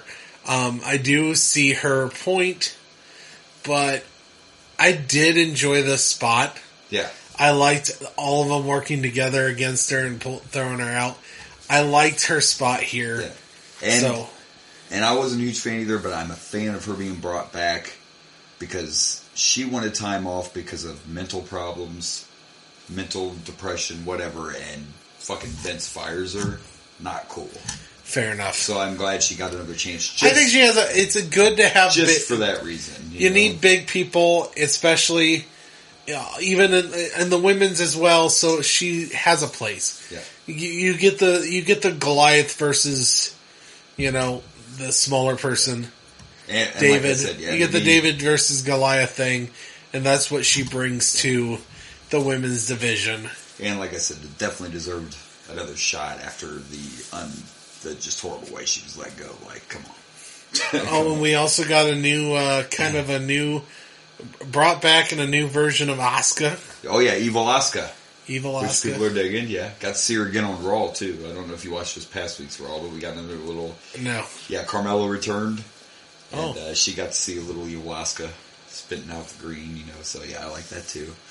That apparently was one of Asuka's characters. That's what I heard. Before NXT's independent That's what she times, was I guess. before she got into so, WWF. So yeah, we got to see that, which is cool. I'm all for that, too, but congratulations to Rhea. She has picked Charlotte as her opponent at WrestleMania. Learned that on Raw, so now we got 2 matches already set up for Elimination Chamber. Not completely, but one will be to see who faces Bianca, since Rhea picked. So the women's Elimination Chamber match is for a shot at Bianca, and the men's is actually going to be a U.S. title Elimination Chamber. So Not one of... they did a few qualifying matches actually on Raw. So far it's Seth Rollins, Bronson Reed, who just came back. He was an NXT guy. He got let go. He just came back. I'm surprised. And Austin Theory. I'm surprised that I thought it was going to be for one of Roman's titles. We still don't know what's going on with this title thing. They still might not get split yet. I don't know. No. And there's actually a rumor that Sammy's going to get a shot at Elimination I Chamber. think I heard that So too. we'll see how that goes. And we're getting to that right now. Let's talk about the main event. Amazing. Dude, if you don't know, you could go back and just watch this main event and you'll see everything that wrestling's about in this whole entire... I'm talking this whole chunk. I'm talking from entrances to what happens after and everything in between. This is what wrestling is about. Right here, folks. This main event was amazing. Kevin Owens looked so, $1 million. And even though I've said on this show how many times that the thing that bothers me about this Roman thing is I don't see anyone beating him. There were a couple times in that fucking match I thought Kevin had him. Yeah. And that's when you really love wrestling, is when you're that into it. There were so many oh shit moments. Nothing was working. The emotions on Roman's face, the emotions on Sammy's face. It was a freaking roller coaster ride of a match. And as good as the match was, the whole rest thing after was perfect. Was so beautiful. So well done. Kevin it's Owens expert storytelling. Took in it. Ass whooping. And I feel like they had to go so brutal with it. They had to keep doing it to make the point Sammy turn. And not just the Sammy turn, but folks, listen. When that chair shot from Sam, that was the biggest chair shot since this man took a chair to his own brother. I thought you were going to say the last time Roman took a chair From Seth. Nope. Seth. Your chair shot was bigger than that. And now we get this chip. The chair Fair shot enough. heard around the world. The crowd went crazy. Oh, yeah. The thing I didn't see coming that might have been even bigger was Jay. Jay walking away. Yeah, I know. And then, by the way, on social media, immediate following said he's done with the bloodline. Yeah, he tweeted that he's done with the bloodline, so this story is going to get thicker. It was just so well done, that whole thing, man. Like, they had to go that brutal and get to that point where Sammy really did have to make the choice. And I love the fact that after he hit Roman with the chair, he just dropped the chair and was like, Yeah, it was like, I'm sorry. That's what I had to do, man. I can only... You went so far. Yeah, you didn't need to beat him down anymore. He was already... And the Jay part was a great moment, too. Even though a part of me was like, well, you were fine with giving him 87 super kicks. Right. But once the chair came out, you're well, like, no, but it was more about Sammy. It was more about them Sammy. attacking Sammy than it was. But we all knew that was going to happen instantly. As soon as he fucking hit that chair, we knew that Sammy was going to get attacked. So Yeah. it's going to be interesting to see where it goes next. Sammy has a new shirt already. Yeah. I'm sure you saw it. It's got the duct tape. Sammy to say Zayn. Zayn. So that's definitely a little throw out to This Kevin is going to Owens be there. sad because I love Sammy Uso. I did But love Sammy Uso. The it bloodline was was great. done so well. It all has to go to an end, and I hope the rumors are true because whether he wins or not, Sammy needs to face Roman. Yeah. It has to happen. But now I'm interested in what's going to happen to the tag titles because Jay's just like, I'm out. Peace. You know, so that's going to be interesting too. I guess you got an easy way to break up the tag titles, especially if the Usos break up, you just strip them all off of them. And True. I guess we'll see what happened. That to me was the match of the night in the Rumble. I mean, I love the Women's Rumble match, but overall, Women's Rumble that's was good. the best match I've seen in a while, and I'm talking It was just great. from start to finish. It had a big match feel the whole time. It was just such a roller coaster ride. That's what wrestling's all about, right? It was great. It was amazing. absolutely great. 5 stars. No Loved doubt. it. No doubt. All right. Well, do we have any other Rumble stuff to talk about? No. All right. No, the only thing we want to mention, or the last thing we want to... the tweet. See, he forgot. We do have almost something forgot. else this week, but we can't forget our new feature, which is the Sheik Tweet of the Week. You've been waiting for that, right, too? You love the Sheik Tweet of the Week, don't you? I do. mean, don't we all? By the way, do you know who this guy was that performed at the Rumble this, what was his name? Oh, Hardy. Hardy, he took a lot of crap. I guess it was a horrible performance. I don't know. I didn't watch it. That's I don't the really beauty give a of watching it later on. But that's our runner-up for the Sheik Tweet of the Week because all Sheik tweeted out during the Rumble was, Honky Tonk Man was better than this jabroni. Oh! It was a definitely weird a shot to Hardy. It was a weird performance because I guess it was really he was bad, like a country dude, and he's trying to like rock hard. It was just odd. Yeah, well, that's that new stuff though. I There's wasn't like a country fan. rap now, and there's kind of, I don't like but it. anyway, that was your runner-up for Sheik Tweet Just of the Week. just be redneck. Fuck your sister. I don't. Wow. Just do what you do. Either be Garth Brooks or be Van Halen, but don't be both. Yeah, that's yeah. all we're saying. No, fuck Like, you. Be Eminem or be Brooks and Dunn. Don't be both. That's all we're doing. Understood. Like, figure it out. But anyway, the actual Sheik Tweet of the Week is: if you ever feel like a plastic bag floating in the wind, wanting to start over again, you can go fuck yourself forever. Fair That enough. has to be a reference to American Beauty, right? I mean, the plastic Yeah, bag absolutely blowing in the wind is. The tweak is. Absolutely is. That is your Sheik Tweet of the Week. And now, before we get to what we're doing this week, we have something to talk about. Throw it out there for him, man. Yeah, I've got a promo for another podcast for you. What? Yes! We've made friends in the podcast We world. made friends! Alright, so I just play the promo? Just play the Play promo. promo. Check out this promo from our friends and check us out. Check it out. Welcome to the Vinyl Word Podcast, where forgotten spoken word records are revisited with a comedic twist. Join me, Steve Beach, And me, Brian Mayer, for a trip down memory lane, where records weren't only for music, but also education. learn to bowl, throw a dinner party, or hit a baseball, all while being tethered to a spinning record on a gigantic stereo.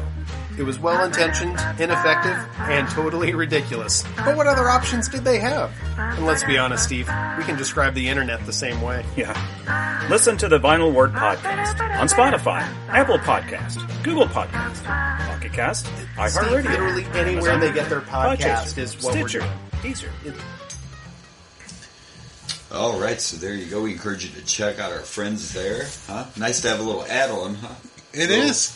Little company. It's pretty cool. And by the way, when you check them out, you're going to hear a little love for us back, right? We just made That's the hope. It's going to be great. Like, we might have to throw that trailer up somewhere else just so people can hear. We made a trailer today. Yeah, no, I'll probably put that on that trailer. TikTok Yeah, and we're gonna everything. have to throw that I'm pretty up, happy please. with it, yeah. We winged it, and yeah, it went pretty good. So, hey, Nick, are you out there? We are finally getting to your request. Finally. buddy. For those of you who don't know, just a real quick back history, we're about to watch Primetime Wrestling, and it was kind of like the precursor to Raw. It was a weekly 2-hour episode, and we are going to watch January 9th, 1989. Bobby Heenan and Grill Monsoon are your hosts. The main event is Tito Santana versus the Red Rooster. Well, let's check this shit out. Let's see what happens. Let's watch it prime. So, I'm not sure how I feel about these matches, but let's go. Let's go! Prime right. time wrestling, baby! Alright, so right away we get the intro for this show. You gotta love the 80s, right? That didn't sound like porn music like it always does. Hush money! Hush money! Hey, we might have something there. Alright, so anyway, the show starts off with, they're on their set. Like, I tried to explain this to you, it's kind of hard, but it's like an old school, you know, I don't know, like a sports desk kind of, right? Kind of like an ESPN thing. We got Royal Rumble posters and merchandise around, and right away Gorilla says, I'm surprised you're here after what the Red Rooster did to you. And then he says something about, we'll get to see it tonight. And Heenan's like, I'm not going to show that on my show. I refuse to show this on my show. Yeah. I'm not going to show what he did to me. And he storms off saying he's going to go, you know, find somebody. And then we cut to our first match. And all these matches came from like house shows or different wrestling challenge, whatever. So our first match, we have Jesse, Ventura, and Vince on commentary. And it's the Honky Tonk Man and Greg the Hammer Valentine before they're actually officially Rhythm and Blues taking on the Hart Foundation. And speaking of all this, my colleague brought this up, and next week we will address that we have Valentine's Day coming up. Because we saw all the hearts and Valentines in the ring, that's what reminded us of it. But a good match, though. Started off good classic tag team match. The Hart Foundation, I mean, come on, do you have to say anything besides that? You know, I mean, the Hart Foundation. I thought Greg Valentine and Honky Tonk Man looked pretty good for being still relatively new. This has to be when they were first thrown together because Valentine doesn't have the black hair yet. By the way, he hated that. That Greg Valentine hated Rhythm and Blues. I don't know why. I kind of liked him when I was a kid. Maybe. I don't know. I thought they worked well together. Maybe it was just the black hair he didn't like. Maybe. You know, I don't know. But they had some good moments. You know, Maybe he wasn't a big fan of Honky Tonk. Maybe not. You know, a lot of people weren't. Whatever. You know, I liked him as a wrestler. But we got to see some classic stuff. Honky Tonk did his heel thing, begging off. We got to see the old headbutt. You were talking about how you don't see that in tag team matches much anymore. Not the grabbing both people and headbutting them together. Doing the double headbutt. It's very cartoony. It is. And it was sold very well as well. And of course you got that little weasel Jimmy Hart out there, so you have to watch out for that. We also had the classic refs not looking, switch out. You know, Greg came in but never got a tag. And it was actually a real good tag team match for a minute, and then everything just broke out of control. Even in the 80s, we just busted out of control, right? A little bit. Valentine has Anvil in a figure four, but Brett's fighting Honky on the floor, and the ref's not paying attention. And next thing you know, the fucking guitar's in there. Dude, that guitar shot did not look like it went well. No. Brett took a guitar shot, and the guitar did not shatter like it should, and it sounded very stiff and very stiff. Painful. It was hard. It was hard. Brett just got the tip. He did. It fucked him up. For some reason, this match was ruled a double DQ, and I'm still confused. A double DQ? Yeah, you didn't hear him announce that the double DQ? So, technically, after Brett took the guitar shot, the Anvil had Jimmy Hart's megaphone, and he hit somebody with it. But that was after the fact, so why is it a double DQ? I don't know. We had the same issue with the Andre the Giant and Hulk Hogan match. We did, once. yeah, we did. And The 80s were weird. They, And I think they didn't Brett- fully understand. They didn't know what the rules. fuck they were doing. They were like those NFL refs. Bump. Anyway, yeah, and I whatever they called it, but I think Brett might have got hurt on that guitar shot for real. It wouldn't be the first time that Honky messed up on a guitar shot. So I'm just saying, Jake got severely hurt from a Honky Tonks guitar shot. So first match is a double DQ.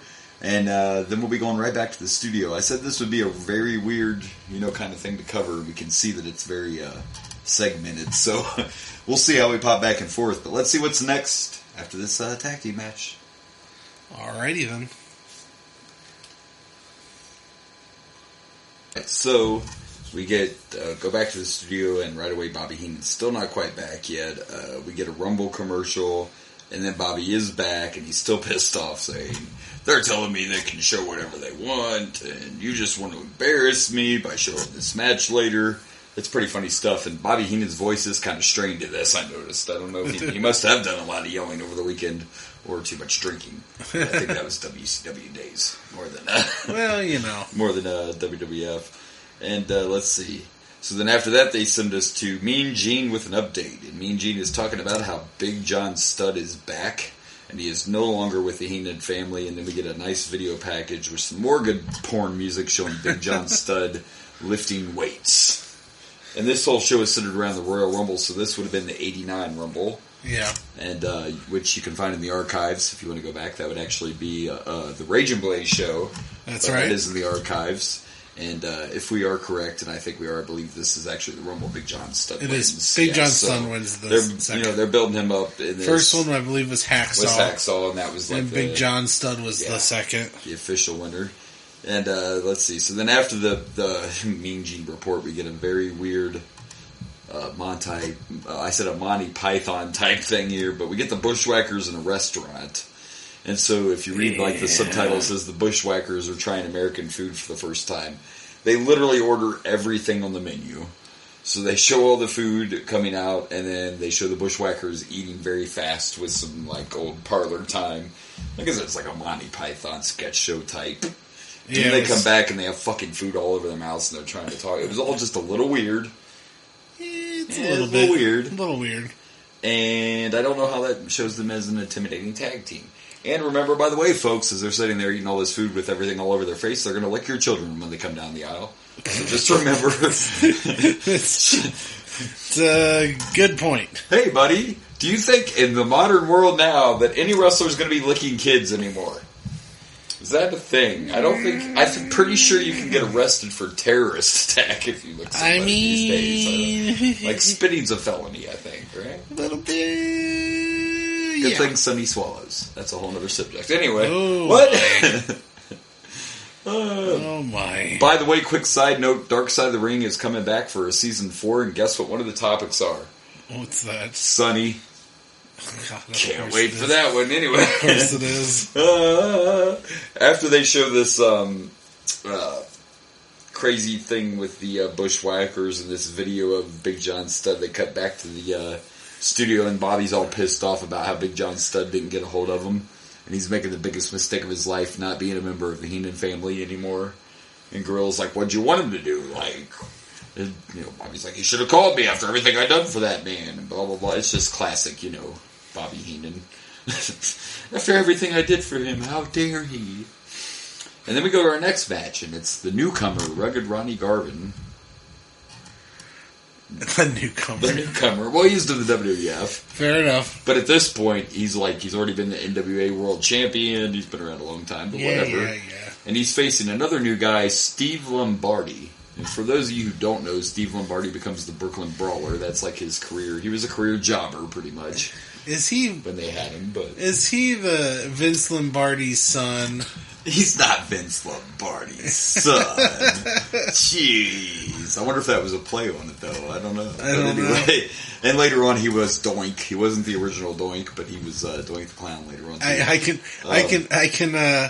can take that from football, too. Yeah. That's what we call it when you doink the uprights, when you miss... When you hit the big yellow doink. Is there ever a dink if it hits the tip? Doink and a dink? Bong and a blitz? Dink. pancake and a crepe, or a bong and a blitz. I don't know. There's no pleasing you, is there? I see there's no pleasing you, Mr. Powers. Get in my belly. Oh, by the way, like I said, this had to have been a house show match because we just get Bobby and Gorilla like voicing over this match, and all they're talking about really is the Royal Rumble, and the crowd gives no shits about this match. They don't care. They don't think Ronnie's rugged. They don't care about Steve Lombardi. It was pretty much a squash match with a nice, impressive pile driver at the end. I mean, Randy Garvin gave him a nice pile driver. But I knew that's the thing about the show. It's not all this isn't going to be stars against stars. They do show just squash matches to build up. You don't get those a lot anymore. We've talked about that. You still get them in AEW every once in a while. But so yeah, then we go back to the studio and we're going to see what else they talk about. See what match is next. All right.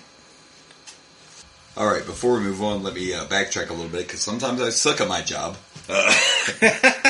My colleague reminded me that we haven't ranked any matches. I was like, this is a bonus episode, and we just decided not to rank this? Fuck you, Nick. No, I'm joking. The format had been thrown off. We have one loyal listener that actually makes requests. Just makes requests over and over again, and you're just like, fuck him.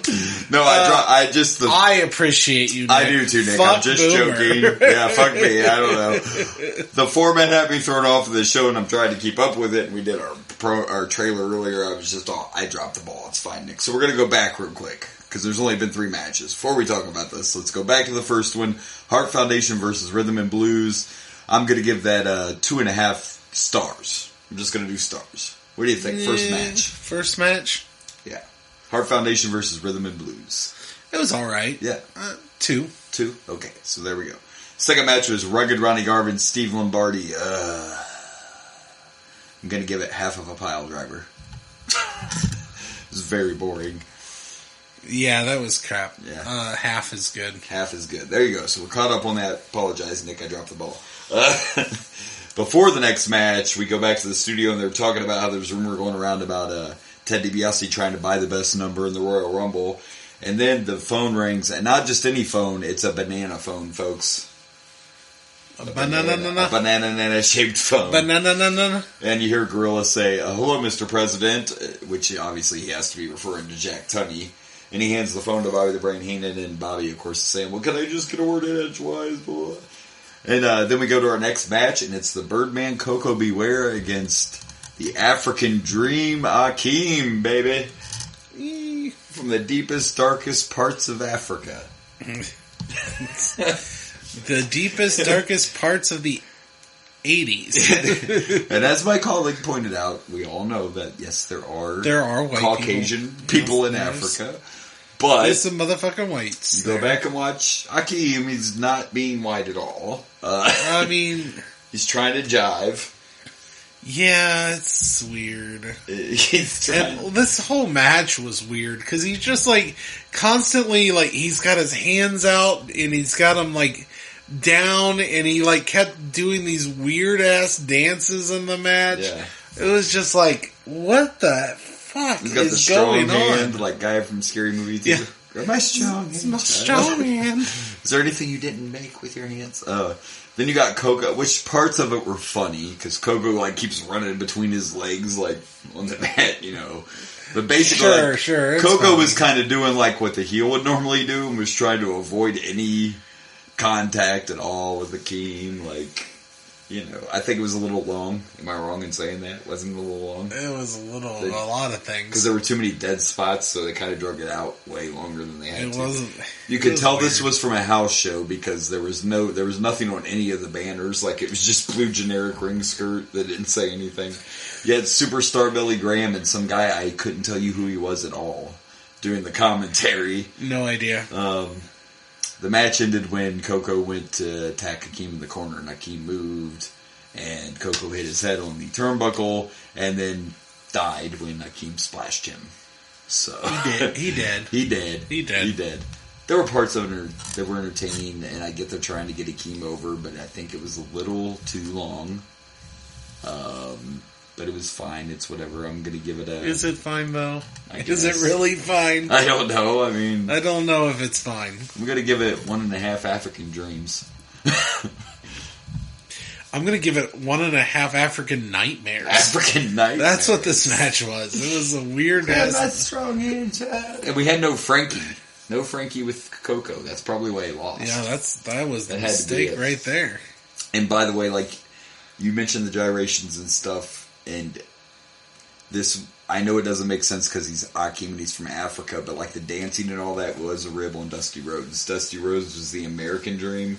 That's why he made Akeem the African Dream, and then all them little gestures are supposed to be shots at Dusty. And we accept it with Dusty. We're not accepting this. Yeah. No. Well, that's the purpose. That's why it's over the top. And it's not the first time. I'm sure you remember $1 Million Man's manservant Virgil. Yes. That was also a shot at Dusty. Dusty's Fair real name enough. is Virgil Runnels. Yeah, she is. So, you know, Vince for some reason just liked to, hey, Akeem, so we know you used to be the, yeah. He goes up to a one-man gang like this badass biker, and he's like, listen, I got this idea. You are now from Africa, and we're going to call you Akeem. We're putting you with Slick. Akeem. And we want you to dance like Dusty. Are you down? He's like, yes, Vince, I'm down. I will totally do it for you. All right, well, now we're going to go back to the studio here and see what's happening and see what's next. All right, so we go back into the studio. Gorilla. Bobby's still on the banana phone talking to Jack Tunney. And then he slams the phone down and he says that the directors of the show called Tunney and said that he threatened them, and if it happens again, Tunney's going to have a court intervene or whatever. It's good shit. It goes back to the legal aspect we never use anymore. It's like the director said I threatened them. All I gotta say is I'm just glad that I know how to spell bananas. Right. Because of Gwen Stefani. This shit is bananas, right? B-A-N-A-N-A-S. It's bananas. It's B-A-N-A-N-A-S. Thanks, Gwen. Thanks, Gwen. You've done so many things. Also, thanks to Gwen, I also know I ain't no hollaback girl. You know what I'm saying? You're not a hollaback I girl. ain't no hollaback girl. You ain't no hollaback girl. No, I am not. But Vince will hollaback. It's good to know. Hush money. And then after this, he said no one, the great line was like Bobby said, no one asked permission to show any video containing me.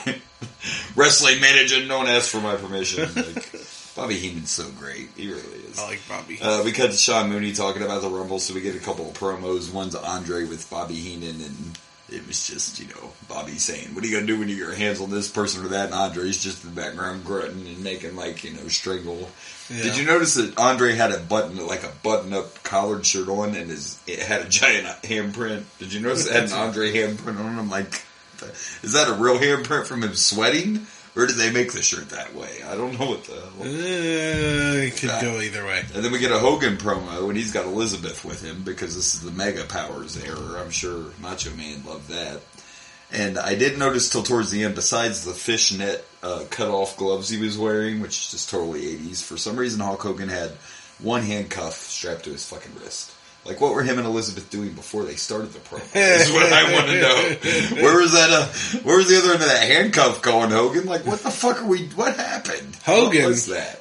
Hogan's using some of that. Listen, Hush money. This was before the steroid trial, so Hogan might have juiced a little too much before that promo. I'm not sure. He's like, I looked in the magic mirror at the Beach Brother, and they told me I was the strongest man. He was using the juice. Oh, yeah. His juice on Elizabeth. I don't give a fuck.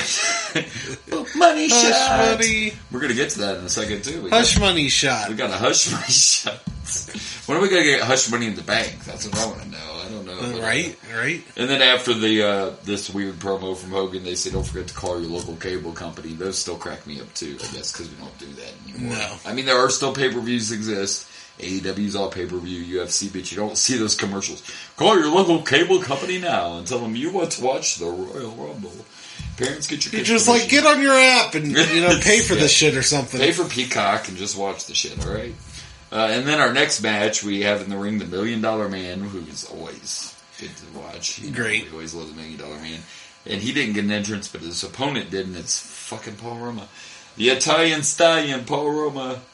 And the $1 Million Man, Ted DiBiase. Another match I thought was a little long. I guess the thing is, since these are house show matches, by the way, we have this paused, and it's going to be obviously another Royal Rumble commercial, but I just happened to notice the blue blazer in the ring behind Bruce It's the Bourbon Beefcake. Right there. We got Owen Hart, baby. So We got someone in that damn bump. Was that what the Killer that's one of the Killer Bees, man. Killer Bees. Yeah. Blackjack. That's Blackjack Mulligan right there. You know.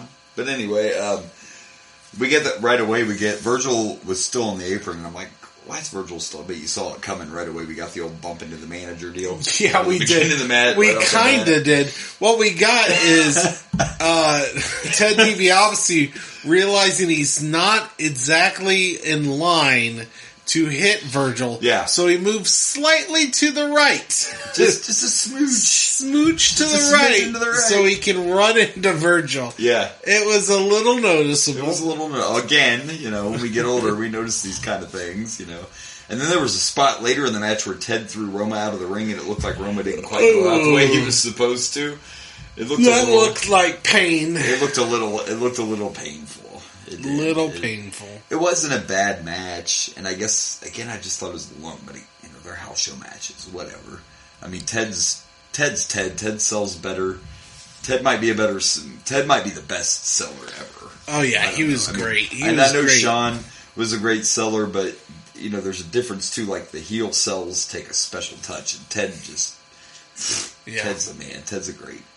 It wasn't a bad match, and of course. There were a couple times Ted tried to get a pin and he kicked out, and I'm like, yeah, because how many times did Ted actually win with the pinfall? Ted's one of those rare people that had a submission hold, and he actually won with it all the time. This match was no exception. It ended with $1 Million Dream. We didn't even get any shenanigans from Virgil. Virgil didn't even try to interfere. But again, maybe it's because it's a house show match. Well, he probably got mad because Ted DiBiase had to move slightly to the right to knock into him. But yeah, you know, it's that magic of it's the magic of wrestling, folks. It's that magic that we don't like to know the tricks behind it because then it takes away the magic, you know. But not a bad match overall. Paul Roma could always wrestle. Just for some reason, he never got over. Do you know that one time Paul Roman, I can't talk, was actually a horseman? Can you believe that? Really? In WCW, yeah. Wasn't a great idea, but yeah, he was a horseman for a little bit. Alrighty then. Desperate and short on people, you know. Anyway, it was fine. It was entertaining just because it was Ted. I love the $1 Million Man. Overall, even match-wise, it wasn't that bad. Just a little long. I'm gonna give it $2.5 Million Dreams. It's fine. Yeah. It was fine.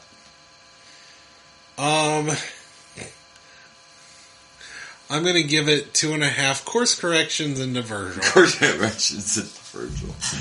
Virgil's like, man, one spot. You had one spot. You messed my spot up, man.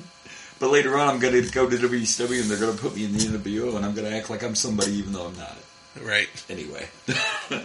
Let's see what's next. Let us do find that. Out. All right, so we get back to Sean Mooney, who has some more Royal Rumble interviews. So we get to see the Powers of Pain. Rick Martel. Rick Martel was talking, and I said the only thing better than a Canadian is a French Canadian. Because then you get the best of both worlds. Did you know Martel was a French Canadian? No. So you get that little, like, you can still hear the Canadian, but you get the little French, you know, whatever. It's good stuff. Canadians hate it already. Oui, moose. Oui, moose. I am the Martel. Rick Martel. Bad News Brown on there, too, saying everybody better call the ambulance when they get ready for the Rumble. And call HR. He's calling the ambulance. Call HR when you have that match with Piper. Right. The half black. Then we get this Rockin' Robin interview. My favorite line from her was she was talking to her opponent and said, "You better bring your height and your weight." I mean, don't you got to kind of bring that with you? Isn't that kind of part of you? It's like, fuck you, Rockin' Robin. I'm going to lose some weight now because fuck you. Fuck you. You pointed out how and tiny. Look at this. I cut off my legs. I ain't bringing shit. I decided not to bring my height. I showed you the biatch. They could just call him the most defiant wrestler ever. Yeah, chop their legs off just so they didn't have to take their height. That would be some funny stuff, right?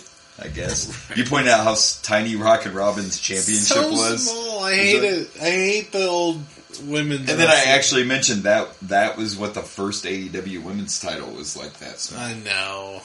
Yeah, and then they made this second one. Not a fan. It was the same version, but they made it a little bigger, and now, of course, you got a totally different. You're in the third version of that title, but anyway. And then our next match, we get these two jobbers with the worst mullets I've ever seen in my life. Every mullet is the worst mullet you've ever yeah, seen but in your these life. guys look like they literally just, like, they went to the local bar and was like, we heard you two guys wrestled. You got, like, 30 seconds because we need you to come. Mullets are hot right now. Listen, we're busy because I think we're going to score with these two ladies. No, you're not. Just come wrestle real quick. Those chicks are not going to. You better start focusing on the business part of that. And we you don't ain't mean getting the party shit. And we don't mean the business of your mullet. The party's out the door.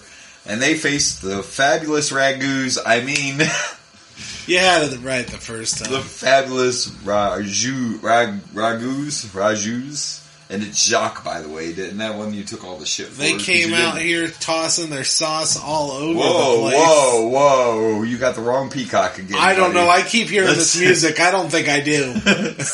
Jimmy Hart's talking about how he's excited because they bought a big patch of land in America, and they may be your neighbor. Your neighbor may be the fabulous Rougeos. Just so you're ready for that. But this is what I was talking about in these prime times sometimes. This was just a squash match. This was just enhancement talent getting their ass kicked. Yeah. When it lasts like this is 3 a minutes. local wrestler getting to enjoy some WWF programming. A little bit of fame, a little bit of time away from. They hope they didn't miss Achy Breaky Heart on the jukebox. Oh wait, did they even come out yet? I might be a little. 1989? Not no, quite. I don't think it's so. close though. Early 90s, I think. But anyway. No. Don't tell my heart, my achy breaky heart. You know, Don't play that song. That achy breaky song. Achy breaky song. Look, but whatever. It was a squash match. I don't even know. I don't like to even give rankings to these kind of matches. But I'll give it one ragu, half a ragu brother, not even one. Half a ragu brother. I'll give it half a chunky mushroom. Chunky ragu. Mushroom ragu. We love the ragu. By the way, that's the yummy. we are a few years away, but Achy Breaky Heart 1992. Yeah, So we're only a couple. it's We're only a early couple. 90s, but we're in 1989. Yeah, 89. So we're a little too far. This is away the from beginning of 89. That was definitely the This Achy is Breaky January. Achy Breaky haircut, though. That was for sure. Well, no, this is December 9th. December, yeah. So this is the end. They I keep- forgot. They're advertising the Royal Rumble, which is in January, but this is actually You would think now this aired on month January. away. This aired January 9th.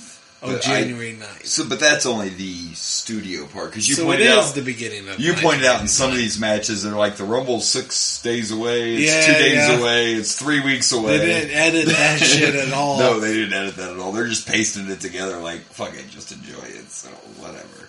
So that match was whatever. It was fine. It was Enjoy a these match. house shows. Enjoy these house show matches that we're showing you. And we're going to see what's next. I mean, we know we still got this Rooster match that Bobby doesn't want us to see. Right. Rooster and what he does to him. But let's Right. see what else is in store. By the way, you see that thing on the desk that looks like the tip of a penis? Yeah, I've had a lot of questions. Okay, If I remember and it correctly- looks like a human hand for some reason. does. I'm kind of terrified right now. If I remember correctly, that's actually some kind of George the Animal Steel Is that right? toy. See the green tongue? That's supposed Is that to be a a tongue. tongue? Yeah. That thing might be a whole other case of hush money. I don't know. I thought that was a dick on his nose. It's an Put interesting a little box there. Yeah, It's a dick in a box. It's a dick in a box, girl. Valentine's is right on the corner, He's like fellas. sneaking up right behind that hawk Oh, bear. cocaine bear. There's some bad things. Boom, chick around. You can play anybody's entrance music and you'll be fine. It'll set the mood. It's the 80s. It also I am a real bunk chicka bow bow chicka bow chicka bow bow. wow. Hey, he won his trial for his porn. Leave him alone. Hogan won his porn gaze. Leave him alone. It was a sex tape. It's fine. If you learned anything from Hulk Hogan, it's you probably shouldn't sleep with your best friend's wife because he's going to videotape that shit.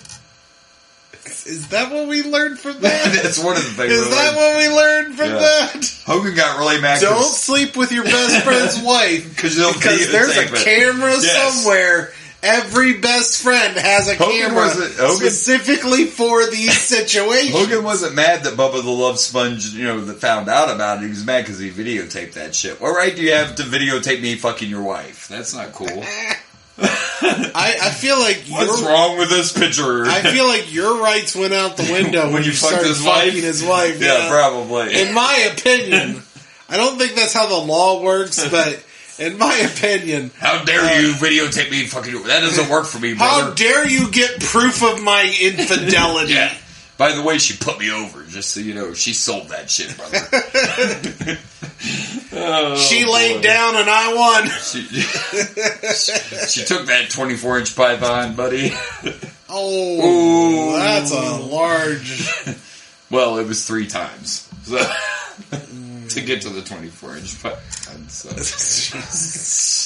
Math. This show went bad really fast. All right, well, let's see what we got left before I dig my grave anymore. Okay. Stick my foot in my mouth. He's a real American, I guess. Swing and a miss. All right, we're going to talk, before our next match, we're going to talk about this whole little segment we just got that was all about the Royal Rumble, basically. But first we got Mean Gene. First we got Sean Mooney with a Royal Rumble thing again. We got a few interviews. Then we got Mean Gene in the interview. It was a live interview with the Twin Towers, Akeem and Boss Man.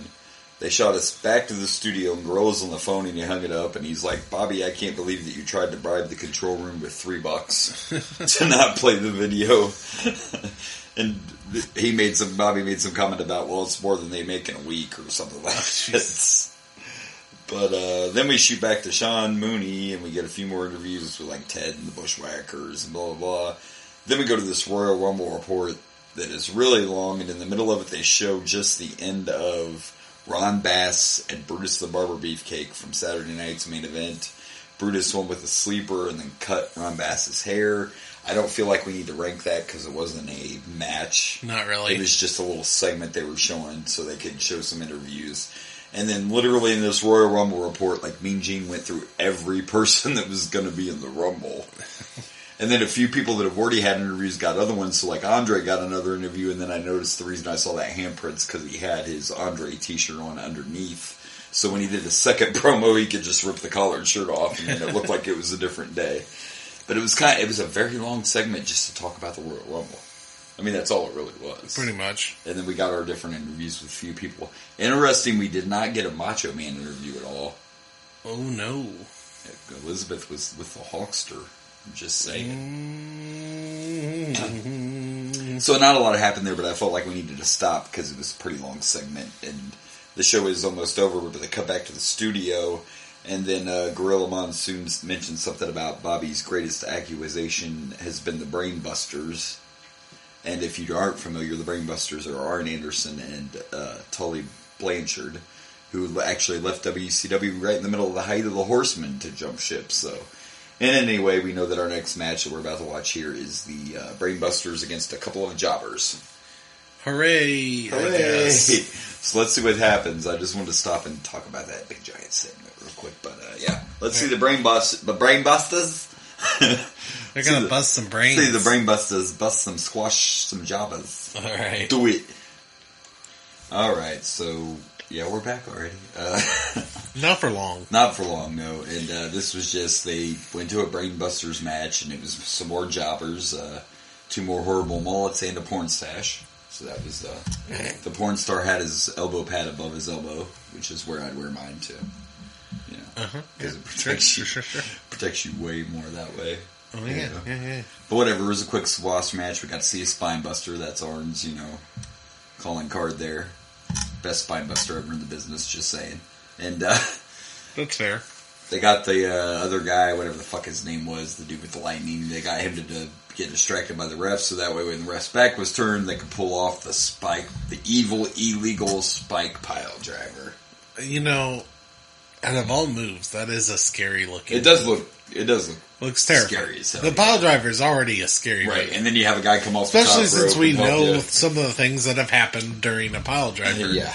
It's one of the most dangerous. It's one of the most dangerous moves in wrestling, I feel. Oh yeah, and you really don't see him as much as you used to, for sure. I don't think. Not really. Of course, some of the shit they do now, you're like a pile driver. Well, for the longest time, they didn't do pile drivers at all because of Stone Cold. Yeah. And the only one that was allowed to continue doing it was The Undertaker because and that was his tombstone. Yeah. Which is what Owen, I believe, was. I think it was a tomb. It was a pile driver, but Owen used to do a tombstone and sit down like a pile driver instead of like The Undertaker did. But it was still like a tombstone style, and I think that's what happened to Austin too. But anyway, yeah, you're right though. Tombstone still can only be used by The Undertaker, and he's retired. So how's that gonna go? You know, nobody can use it anymore. Anyway, this was a squash match, and I don't think we're gonna rank this one, are we? I don't know. Did we rank the other squashes? We didn't. I don't think we did. Like this, because it would just be like a half, whatever. We got to see the Brain Busters bust some brains. Yep. Yep. So I believe that the only match left is going to be the one Bobby Heenan's been bitching about the whole time. So, let's see how this ends. All right. So we finally get to the main event, which actually we can see when we start watching it. It's from Saturday night's main event, and it's the Red Rooster versus Tito Santana. Fucking Jesse Ventura, the whole match is calling him Chico. Yeah. I know. He said Chico Santana he always once, did. but Every time we saw him. Chico. Every time we see him, he calls him Chico. Can't do that now. Can't. No. Can't do that anymore. So anyway, we're watching. And you just continue doing it. Yeah. Years later, it's okay for Razor to call everybody Chico, right? That's different. Anyway, so the match is going on, and the Red Rooster's losing the match, and he's outside the ring, so Bobby starts yelling at him and pushing at him and telling him, you embarrassed me, blah, blah, blah, blah. Rooster bitch slaps him back. They fight a little bit, like, come on, guys. Let's be honest, though. Have you seen the Red Rooster? First of all. He is embarrassing. First of all. You don't even have to have a match or even see the guy come out of the ring. Let's just start with the fact you're calling him the fucking Red Rooster. The Red Rooster. And I can't believe he's a fucking heel because nothing strikes less fear in my heart than the Red Rooster. Than the Red Rooster. Yeah. Again, let's go back to Vinnie Mac. Does this show you how much he was not a fan of Terry Taylor? Just say. And at this time, I was never a big fan of Terry Taylor anyway, but here again's a guy that at this point, he's already been in WCW, he was in the NWA, this guy's been a world heavyweight champion, and now he's the fucking Red Rooster. And you want to be in the WWE that bad that you're okay with being the Red Rooster. And let's not forget, now that he's a babyface, he's going to start spiking the top of his head and putting that nice red... And wearing the flashy coats. I remember... Shouldn't his finishing move be like a cockbuster or something, though, if you're a Red Rooster? Like, shouldn't he, bust the cock or something? Man, I don't Silence. know. I don't fucking know. Mic drop. I don't know. So they start fighting some more, and, there's a point where Bobby's just yelling, like, finish him, finish him, finish him, and he doesn't. And Tito throws the Rooster outside. Heenan throws him right back in the ring, and he loses. And this is his first loss ever. No more undefeated Red Rooster. Oh, damn. I'll still get you your Red Rooster shirt for Christmas. Oh, my gosh. I don't want your cock shirt. Nobody wants your cock shirt. Oh, do you think there were cock shirts? There was Red Rooster merchandise. Oh, my gosh. I do remember. Yeah, I think they had pictures of him on there, of course. Anyway, so it's his first loss, and then they get back in the ring, they start yelling some more. And this is one of the few times, like, I remember seeing Bobby Heenan getting slapped around, beat up or whatever, but, like, the Red Rooster fucked him up pretty good, didn't he? Like, he whooped that ass. It was pretty, It was pretty good. It was pretty good. He threw him in the corner, beat him around. Even though a lot of people, especially if you're a younger fan, a lot of people don't know that Bobby Heenan was a wrestler for a while before he was a manager. So Bobby Heenan was actually he's wrestled a couple times. As a manager even, later in his life. But he was an actual... And he was really big in the selling moves. And he did here, too. I always love it. Yeah, he did. It was great. That was the best part of this. Yeah, that was the most entertaining part about it, was Bobby getting his ass kicked. By the fucking Red Rooster. And when they cut back to the studio gorillas, like, I think that's the greatest thing I ever seen. And next week I'm going to have the Rooster in studio as a guest, and Bobby got pissed and walked off. And the last scene you see of the show is Gorilla on the banana phone again, talking to the Red Rooster, saying, "Can you confirm you'll be here next week?" And he's like, "Of course I will. I'll be there. I'll bring my cock. We can, Yep. we can show Bobby what's up." What's up? Sure. I said, "Hey, Sure, what's sure. going on?" What's going on? Hey. So anyway, we got to rank this match, and Do it we? was well, we can do whatever the hell we want. It wasn't a bad match, and it was entertaining with the Bobby factor. So I'm gonna give. I'm gonna give it 3. I'm gonna give it 3 rooster clucks or something. Or something. I was gonna make it way worse than that, but I'm gonna avoid it. Stay away from the cock jokes. But I'll give it a 3 overall. I'll give it that. That's fine. Chico Santana, red cock rooster. I'm just going to make this simple. I'm going to give it 2.5 cock-a-doodle-doo. Cock, or a little cock will do, Little cockle-doo. or a lot of cock, depending on who you are. Oh, my. Oh shit. So there we go, Nick. Primetime wrestling, but we got to pick some matches now. Once I remembered to rank them. Let's pick some matches. Okie dokie. Favorite match of the night. All right, this is a little tougher for this one, huh? A little bit. A little difficult, but I mean, the main event was entertaining. I think for me, it has to be the Heart Foundation. You read my mind. That's where I'm Heart going. Foundation. Heart Foundation and Rhythm and Blues, not quite Rhythm and Blues. Yeah, pretty that's easy. the only... Because that was the best actual match when it comes down to the wrestling and everything. So yeah, pretty simple. All right, well, A little bit of shenanigans at the end, but still. yeah, Still the little best DQ, match. but that fucking guitar shot, damn. Yeah. I think that really did hurt Brad. All right, well, that's Poor guy. that one was easy. Sure. That was easy. Where's my Staples button? That was easy.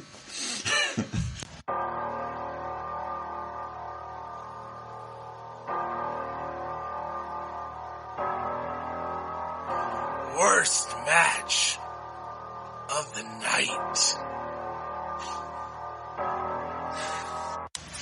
All right, so I'm gonna take any jobber matches out of the equation for worst match of the night because that seems not, you could easily say it was the Rougeaus and those guys with the bad mohawk or mullets, but I'm not gonna do that. I'm actually gonna go with Akeem and Coco just because I thought it was a little too long, a little too much jiving going on, kind of boring. So I guess I'm gonna go with that one. Like I said, I don't want to include the squashes. So. I'm with you. I'm Look gonna at go. that, man. We I'm going with that one as well. we agreed because on everything on this. It was just so weird. It was weird, and they were trying to be entertaining, but it was too long and too much hand jiving. Easily. Well, that was easy. Sure. We picked our matches. Simple. And we don't have to rank these because this was a listener request. So Unless we're going to start ranking Nick requests. Nick requests, yeah. Well, we only have 2 so far, right? For us. For us, For us, anyway, yeah. So there you go, Nick. That's true. We made it to it, and I had to go through and check real quick, because finally next week, it's SummerSlam 96. I've been waiting for this a long time. Mm-hmm. I know I've said it 100 times, because I was there. So I'm excited about this one, and I have looked before, because I own, of course, in my own Peacock library. I have all these, and I will point myself out in the audience. You will be able to see me. Oh, that's right. That's this one. And then I just did some checking, and it's actually going to be our 20th episode next week. Hey. So look at that, huh? Look at us with 20 episodes. Well, we'd be farther than that if it wasn't for Mother Nature taking at least 2 away from us this winter. Damn it. But, so next week, SummerSlam 1996, episode 20, and we're still here. What do you know? What do you think about that? Don't forget to check out our friends. We threw a trailer at you earlier. Don't forget to check their podcast out. I'm going to do that myself. And I think we can plug some pluggables. All right. You can find me on Dragon Blazer Productions on the Facebook, the Instagram, the YouTube. You can also find me at Dragon Blazer Pro on the Twitters. Whoop-whoop. And Oh, I forgot. Dragon Blazer Productions on the TikToks. TikTok. And you can also listen to, watch the YouTube of the Rage and Blaze The YouTubes, baby. And it's the Boomer and Blaze show, but you go over it just hasn't gotten any Boomer and Blaze episodes yet. But it's going to get there. Slowly. You can follow the show, of course, on the Boomer and Blaze Facebook page. You can follow us at Boomer_Blaze on the Twitter and the Instas. And we were at the Boomer and Blaze show on the TikToks. And, of course, we got the Gmail, Timothy J. Or not, I'm giving away my own. Would you like to email me personally? The Boomer and Blaze show at gmail.com is where you can reach us or send hate mail. Because I said something I'm sure that's going to make somebody hate us. Right? So. Maybe. By the way, don't forget, just because we have to say goodbye to the bloodline, don't stop feeling oozy. Or do we have to feel zany now? I don't know if that's... I think we need a moment of silence for the... Moment of silence oozy, for the bloodline. For the bloodline. And for feeling oozy. Feeling oozy. Makes me a little sad. It does. Goodbye, Oos. It's just so interesting because, I mean, just going back to that is... It's so interesting because I don't know if I've ever seen a storyline where someone doesn't want to turn on you and you literally watch them feel like they have to turn. Yeah. It was such a good storyline. But anyways, yeah. Anyway, so yes, next week, SummerSlam 1996. Until then, this has been the Boomer and Blaze Show. I am Boomer. And I'm Blaze. Good night from Dragon Blazer Studios.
Hey everyone, this is Blaze from the Rage and Blaze and the Boomer and Blaze Show. Thank you for watching. Please like and subscribe for more wrestling content.